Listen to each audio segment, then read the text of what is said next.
અમદાવાદના રામોલ હાથીજણ વોર્ડના ન્યૂ મણિનગર વિસ્તારમાં તંત્રની બેદરકારીના કારણે સ્થાનિક રહીશો નરકાગાર જેવી સ્થિતિમાં છે।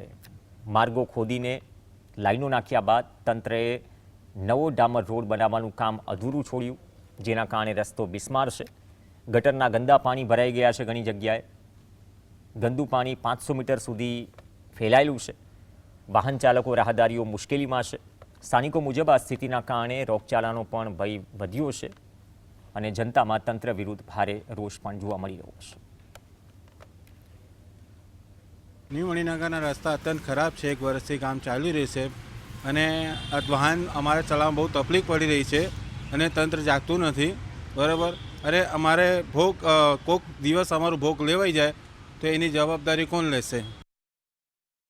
હા બેન, અત્યારે એવું જ છે, ઠેર ઠેર રસ્તાનું ખોદકામ ચાલુ છે, પણ અત્યારે હવે વરસાદ આવવાની તૈયારી નજીકમાં જ છે। ટૂંક સમયમાં વરસાદ આવે એવું છે, તો વરસાદ આવે પહેલાં આનું કામ ઝડપથી થાય, નિકાલ થાય એવું તંત્રને જાણ કરીએ કે ઝડપથી થાય, વરના કોઈનો ભોગ લેવાય તો એની જવાબદારી કોણ લેશે?